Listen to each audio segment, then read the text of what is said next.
Claramente, digo, estamos en un camino de ir dejando de a poco los combustibles fósiles. Es un camino largo, digo, no es que es de un día para el otro y esto va a ser de acá a 5 años y ya se terminó todo y cambiamos. No, esto es un camino de 20, 30 años. Tenemos una ventana todavía, pero bueno, Argentina, como todos los demás países del mundo, está en ese mismo camino. Ha tenido momentos en los cuales ha crecido mucho más rápido la generación de energía renovable o la generación de nuevos proyectos de energía renovable. Tenemos en el camino también Vaca Muerta, que seguramente es un tema que vamos a hablar, pero claramente Argentina también tiene una ventaja muy grande, que es que tiene una matriz energética muy diversificada. Tiene energía nuclear, tiene energía hidroeléctrica, tiene energía eólica, solar, tiene gas, petróleo, o sea, tiene una matriz muy diversificada, cosas que otros países no lo tienen, con lo cual eso nos da ciertas ventajas. La transición energética, de vuelta, es un camino que no tiene retorno, que más lento o más rápido Argentina va a ir hacia ese lugar. Y desde las empresas, desde la Cámara Eólica, obviamente, nosotros lo estamos promoviendo, pero desde las mismas empresas generadoras de energía, y como te decía, desde los mismos usuarios, es algo que se está fomentando. Digo, hay una demanda de parte de la sociedad de un cambio y hacia ese lugar vamos. Bien. Sergio, en el trabajo que ustedes realizan con la Cámara Eólica Argentina y ustedes como autores de ese estudio, se desarrolla en particular oportunidades y desafíos, ¿no? Y una de las oportunidades que ustedes están planteando es el tema de la industrialización, de poder hacer un complejo, una cadena de valor importante en torno al futuro energético. ¿Qué nos puedes comentar sobre eso y cuál es la visión que tienen, en particular sobre las renovables, obviamente, y la energía eólica? Bueno, muchas gracias, Ignacio, bueno, y a la organización por invitarnos. La verdad que este trabajo que desarrollamos desde CIPEC tuvo el apoyo de un consorcio que refleja este proceso de transición energética argentina, porque es un consorcio en el cual participan empresas de muchos sectores del sector energético. Y la verdad que este trabajo un poco apuntó justamente a mostrar que la Argentina, teniendo tantos recursos abundantes, como recién comentaba Gustavo, al mismo tiempo necesita desarrollar un proceso de planificación que oriente un poco, bueno, cuáles son las limitantes y las oportunidades en términos de competitividad de esa matriz energética, de esa transición, complementado con las oportunidades de generar empleo, que es algo que se discutió mucho en los últimos años y que me parece que ahora hay más consenso que el sector energético tiene por detrás un impacto muy importante en muchas cadenas de valor, que a veces no están tan visibilizadas y nosotros un poco en el trabajo tratamos de darle mayor visibilidad y sobre todo entender cómo afectaban de alguna manera las posibilidades de generar más empleo. Y ahí, digamos, y después Paulo por ahí va más en detalle, teniendo dos vectores tan importantes como el gas de Vaca Muerta y las energías renovables, pero en particular el sector eólico, que tiene un potencial muy importante, sobre esos dos complejos hicimos algunas estimaciones de empleo del complejo de proveedores. Muchos de esos proveedores hoy, hay empresas que ya participan de los dos complejos, o sea, proveen tanto al sector digamos, vinculado al sector de hidrocarburos como al sector eólico, pero a la vez el sector eólico tuvo desafíos muy particulares que tenían que ver con generar a una trama que todavía no estaba completa en la Argentina y que le faltaba tener tecnólogos con capacidad de generar semejante reacción ante un shock de inversión en tan poco tiempo. Hubo 4.000 megavatios de instalación en muy poco tiempo y la verdad es que sobre eso se pudo complementar muy bien la presencia de estos tecnólogos con proveedores locales en algunos componentes. Ese es un poco el eje del trabajo, ¿no? Bien.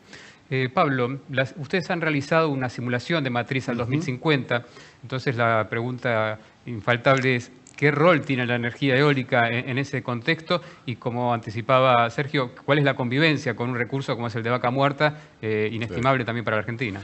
Mira, cuando empezamos el trabajo, la principal incógnita era los últimos años y después de una crisis de abastecimiento del 2013-2014, que lo único que se hablaba en Argentina era de que íbamos a importar de energía. La duda que teníamos era, se estaba haciendo hacer todo, ahora no importa el costo, ¿no? Y esa visión de ponerle largo plazo para discutir qué hacer ahora es un poco lo que nos ayudó a ordenar las ideas de qué conviene hacer o qué no conviene hacer, o si hay espacio para hacer todo. Entonces, en línea con lo que me preguntás, hay 2 o 3 conclusiones. El mercado interno va a quedar chico, porque tuvimos 2 revoluciones tecnológicas. Acá tenemos los factores de uso más altos de eólica. Los vientos de la Patagonia son únicos, también solar, pero también el gas de vaca muerta. Entonces tenemos una matriz hoy de recursos que hace 10 años no estaba en los planes de nadie, que hay que saber utilizarla. Y eso el mercado local va a quedar chico. Como yo siempre digo, gas versus renovables, me corrige todo el mundo, y es gas y renovables. Y ahí es 2 lógicas, el versus y el y. El versus es que el eólico y el gas, y después el solar, un poquito más atrás, son muy competitivos en Argentina. Con lo cual, si le das el espacio para competir, los 2 van a crecer en abastecer la matriz local y obviamente en exportaciones eléctricas a la región o gas a la región o al mundo. Y renovables es justamente, gas y renovables es que son nuestros 2 recursos que hay que explotar. Pero tienen esa inteligencia de no hacer como compartimentos estancos y promocionar por un lado el gas y por el otro el sector renovable sin mirar la matriz en su conjunto. En esto se ven un montón de cosas, en la infraestructura que tenés que armar, en que los precios no se canibalicen a sí mismos, como pasó en algún momento con el gas. Entonces, lo que nosotros vemos en vista de acá es el mercado local te queda chico, el renovable va a crecer, una cuestión de toda transición sin que haya una aceleración. El eléctrico va a crecer en términos de la matriz. Hoy están alrededor de un 16%, pero si vos ves cómo va ganando participación para el 2050, sin hacer gran parte de lo que se está discutiendo a nivel mundial de transición energética, que este año vamos a tener en Glasgow la postura del gobierno sobre las 0 emisiones, va a estar como mínimo el 30%. Entonces, en esa lógica hay un crecimiento muy fuerte, y déjame terminar con una idea. También analizamos esas restricciones que hoy enfrenta el sector renovable. La principal, obviamente, y es coyuntural, pero afecta, es la falta de financiamiento, y obviamente el gobierno ha empezado un recorrido con normalizar la deuda del sector público y demás, pero financiamiento, este sector tiene un modelo de negocios que necesita mucho financiamiento, el mercado local no lo puede dar. Después, obviamente, es este espacio de darle un mercado donde competir, no solamente las licitaciones públicas, pero como era el MATER, para que siga creciendo. Y bueno, después las restricciones de infraestructura, que hay que pensarlas teniendo en cuenta esta matriz y optimizándola, ¿no? Esas inversiones. Bueno, ahí ya planteaste varios temas que podríamos empezar a analizar. Me hace el pie. Entonces, Gustavo, no puedo dejar de consultarte, también vos lo habías comentado, el rol de las empresas como demandantes, ¿no?, de las nuevas energías. Sí. ¿Cómo estás observando ese mercado como motor de las renovables en un momento de incertidumbre en cuanto a definiciones políticas? A ver, claramente, como decía Paulo, las empresas hoy, digo, son un factor, un vector de crecimiento para las renovables muy importante. Lo que nosotros estamos viendo que el mercado, lo que nosotros llamamos mercado a término, que es el mercado de venta de energía a corporativos o a empresas, está creciendo. Hay una demanda creciente de las compañías por varias razones, ¿no? Digo, eso un poco lo estábamos hablando hoy. Digo, primero que hay una demanda de los consumidores y sobre todo en los mercados más desarrollados respecto a qué huella de carbono, cuánta energía usó, qué tipo de energía usó el producto que yo estoy comprando en la góndola del supermercado. O sea, cuando yo voy a supermercado en Bélgica o en Nueva York o en cualquier lado, digo, sobre todo en mercados desarrollados, el consumidor ya empieza a cuestionar, ok, esto que estoy comprando tiene una huella de carbono neutral, generó, qué no generó. Ese cambio en el consumidor está generando nuevas regulaciones por parte de los gobiernos. En la Unión Europea a nivel supranacional, pero básicamente hacia donde vamos es a la aplicación de los famosos impuestos al carbono. Entonces, ¿qué quiere decir eso? Que en algún momento, quiero decírtelo, es ahora, ¿no? No estamos hablando de vuelta a 2050, 2030, estamos hablando de que hay países que ya están aplicando impuestos al carbono a ciertos productos que no cumplen con ciertas condiciones de neutralidad en su huella de carbono. Eso es algo que las empresas de todos los rubros están mirando y que a la hora de decir cuál es la solución que encuentro una de las soluciones que encuentran es hacer un cambio de la matriz energética de la compañía. De qué manera yo me hago de la energía para producir de vuelta este producto que voy a vender en Argentina o en cualquier mercado. Entonces, hay una demanda cada vez más grande de empresas de los más diversos rubros. En Argentina era algo que era más incipiente, pero que en los últimos, te diría, sobre todo en el último año, estamos viendo una gran demanda de empresas de vuelta de todos los rubros que nos piden, que hacen licitaciones y que nos piden la posibilidad de obtener energía renovable para cambiar su matriz energética. Creo que va a ser el driver más importante de crecimiento en los próximos años. Ahí obviamente hay que trabajar mucho en un poco lo que decía Paulo recién, que tiene que ver con la infraestructura. O sea, cuando hablo de infraestructura estoy hablando de capacidad de transporte. Hoy creo que el gran cuello de botella, más allá del tema de financiamiento, etcétera, el gran cuello de botella para que pueda seguir creciendo la energía renovable en este nuevo driver que es el MATER, el mercado de término, el mercado corporativo, es la capacidad de transporte. O sea, la capacidad que yo tengo de armar un proyecto y mandarte, sacar la energía, evacuar esa energía y que esa energía llegue al cliente final. Hay alternativas que se pueden establecer en algunos casos. Digo, yo puedo hacer un parque, no sé, en las regiones donde se den las condiciones, puedo hacer un parque al lado de tu empresa. Digo, un parque eólico al lado de tu empresa o un parque solar al lado de tu empresa, si en ese lugar se dan las condiciones. Pero si en ese lugar no se dan las condiciones, yo tengo que llegar de alguna manera a ese lugar. Entonces, si no tengo capacidad de transporte suficiente, es un problema. Pero, a ver, de vuelta, para resumir, digo, sí, claramente el mercado corporativo está generando un cambio enorme a nivel mundial con los consumidores como un gran driver del cambio, los reguladores y, por otro lado, los que financian, o sea, los que ponen la plata para financiar las inversiones. O sea, cada vez más los que ponen la plata para financiar las inversiones se fijan y miran cuál es la matriz energética de la compañía, si tiene, digo, el tema de su huella de carbono, empiezan a mirar cosas que antes no miraban. Entonces te empezás a encontrar con grandes fondos de inversión que o arman directamente un fondo de inversión específicamente dedicado a empresas carbono neutrales, que van a proyectos renovables, o que empiezan a decir a ciertas empresas dejo de prestarle. O sea, dejo de financiar empresas que no cumplan con ciertos parámetros o con ciertos estándares. Entonces, o sea, ya no solamente es tengo nuevas oportunidades de financiamiento porque soy verde, renovable o tengo una huella de carbono neutral, sino que si no lo soy, se me empieza a dificultar obtener financiamiento. Entonces, eso cambia de una manera estrepitosa el mercado mundial de la energía. Entonces, bueno, nada, eso, acá Paulo y Sergio van a poder abundar un poco más, pero sí, claramente estamos asistiendo a un cambio que se está dando mucho más rápido de lo que nosotros esperábamos, sin duda. Bien. Continuando con el trabajo también, Sergio, ustedes han planteado un detallado análisis de lo que ustedes llaman el universo de los proveedores. Con especialización en tecnologías, bueno, con la posibilidad también de poder tener una industria local fuerte. ¿Cómo analizan el futuro cuando necesitamos, evidentemente, masa crítica de proyectos, cuando lo que se necesita es la actividad de proyectos nuevos? ¿Cuál es esta transición hacia tener una industria proveedora de...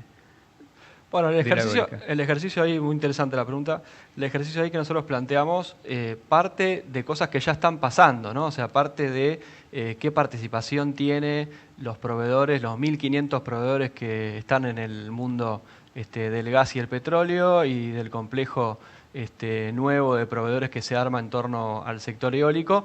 Bueno, cómo participan dentro de los próximos 30 años en una simulación de la matriz proyectada hacia adelante.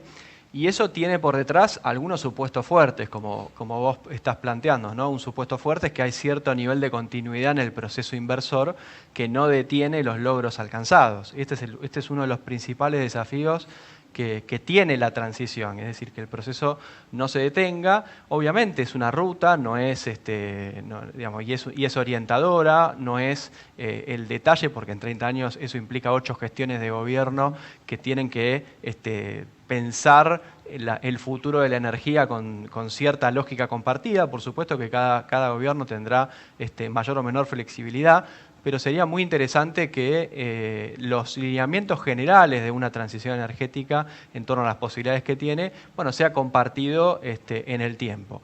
Y que eso genere y evite cosas como las que hemos visto en el pasado, y no solo en el sector de energías renovables, sino también en otros vinculados al sector energético, que son shocks de inversión o ciclos los típicos de stop and go, ¿no? O sea, es como que cuando se para el proceso inversor, para la industria eso es muy negativo porque implica no tener posibilidad de amortizar las inversiones que se hicieron antes. Y cuando viene muy rápido, tampoco hay tiempo para amortizar esas inversiones en un lapso de tiempo corto, porque ya vivieron esto de shocks de 2 o 3 años de alta inversión, en donde la velocidad de reacción es menor a la capacidad de poder aprovecharlo. Entonces, ese tipo de ciclos tipo bandoneón son los que dificultan que Argentina va a generar empleo en los momentos en los cuales el sector se expande, pero va a generar empleo de menor calidad y menos sostenible que en un proceso mucho más transicionado. Entonces, el concepto de la transición también tiene que ver no solo con la parte de la matriz energética,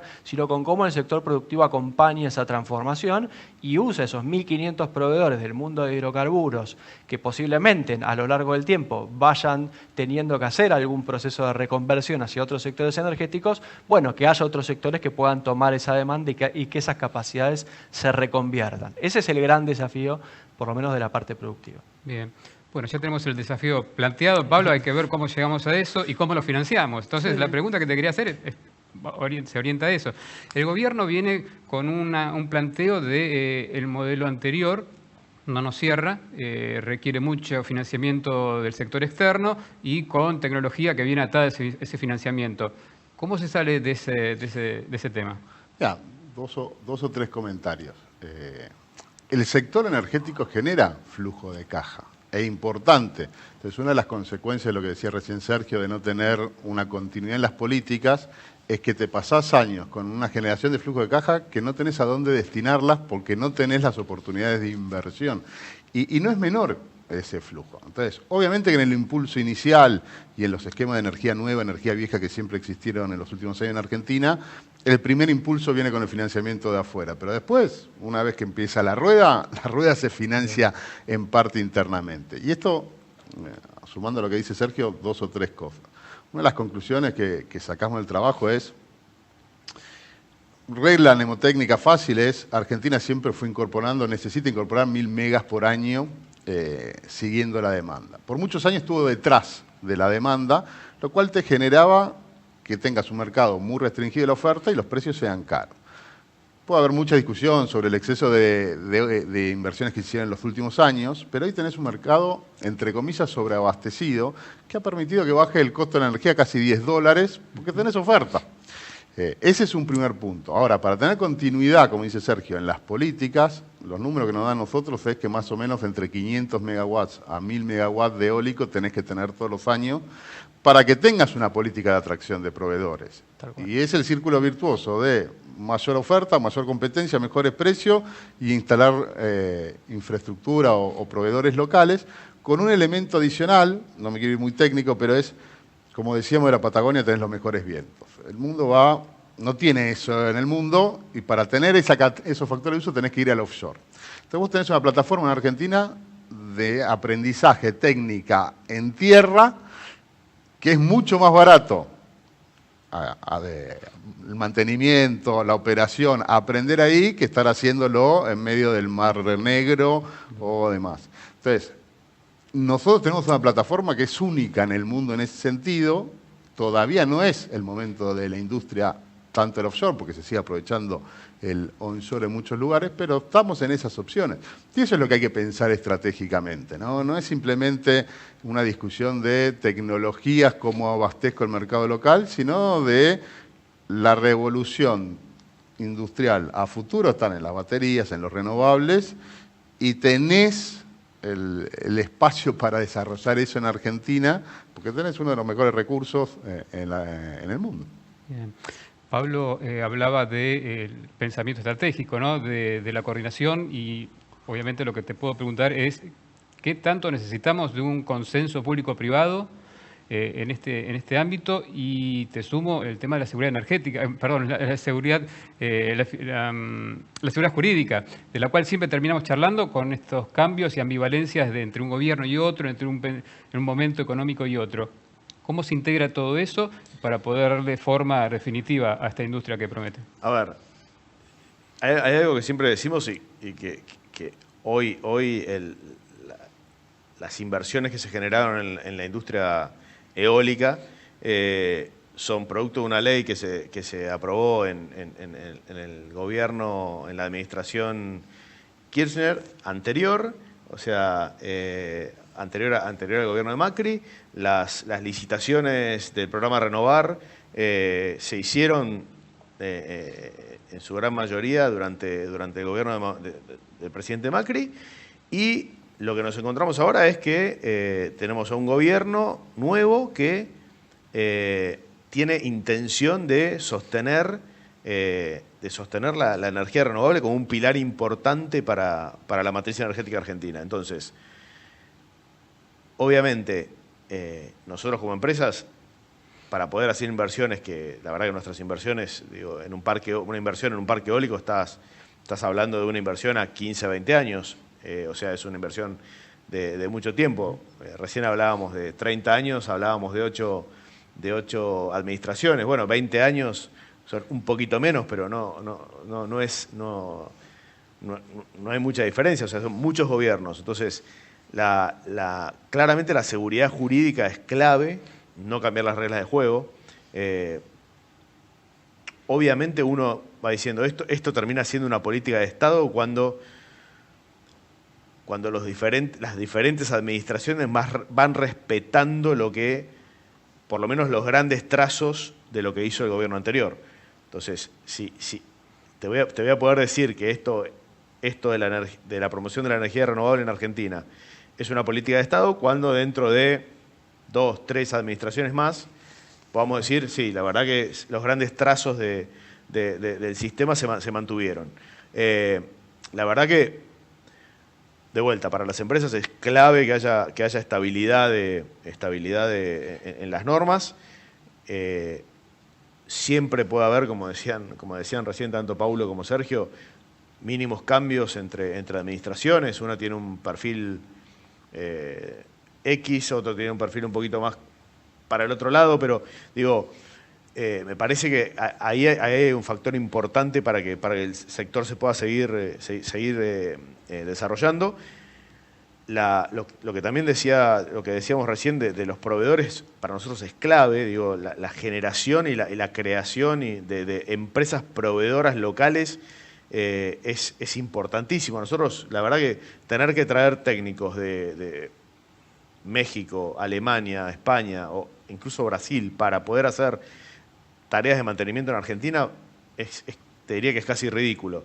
La verdad que nos hemos encontrado en el último tiempo con una gran cantidad de nuevos proveedores, muchos que vienen de la industria petrolera, que empezaron a adaptarse a la industria eólica y, digo, hace muy poquito salió una nota en un medio de un proveedor de Neuquén que se dedica a trabajos en altura.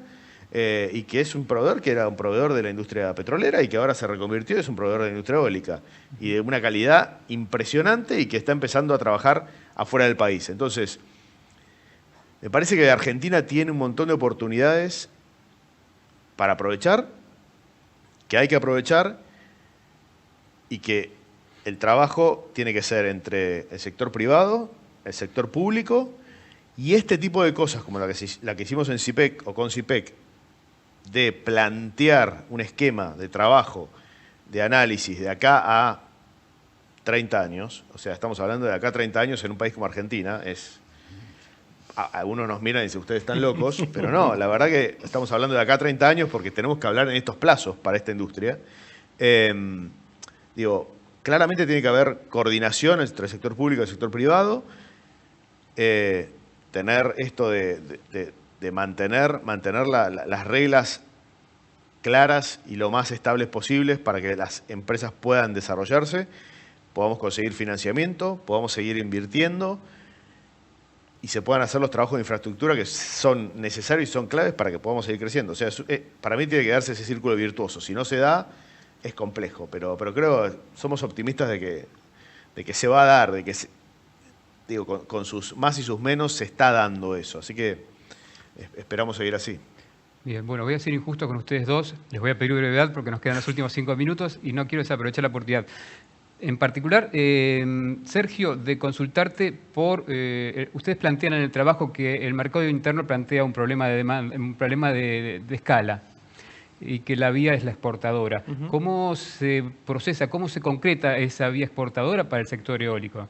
Bueno, venimos justo de los 30 años del Mercosur, ¿no? Y la verdad que el Mercosur debería ser una plataforma para discutir esto fundamental, sobre todo porque Brasil es un país que ha adoptado políticas parecidas en torno a querer desarrollar una cadena de valor vinculado al sector eólico, por supuesto con un mecanismo distinto, porque ellos utilizan el financiamiento de su banca de desarrollo para estimular, o sea, financian los proyectos que tienen un alto nivel de contenido local con tasas muy preferenciales y tienen la posibilidad de orientar esos recursos, pero en definitiva el resultado es que tienen un sector importante y pensando en las últimas licitaciones de Brasil, pensando que una licitación en Brasil está en torno a los 3.000 megavatios por licitación y que en Argentina estamos en torno a los 600, 700, bueno, se te da una dimensión de la escala relativa que tenemos y de las posibilidades de complementar.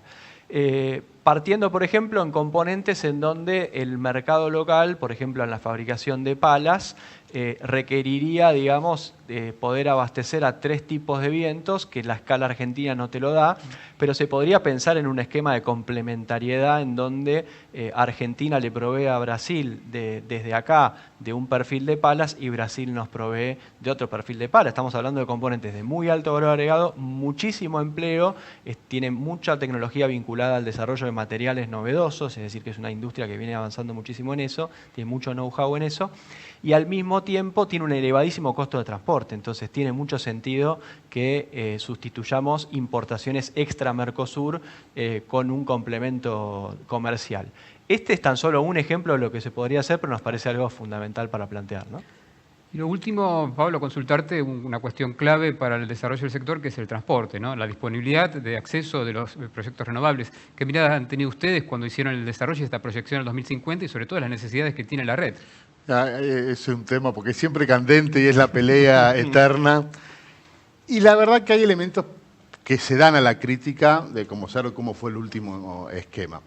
Yo siempre pienso que el transporte se tiene que pensar en la demanda que vas a atender, porque no tiene sentido tener mucho más transporte si después la demanda no está.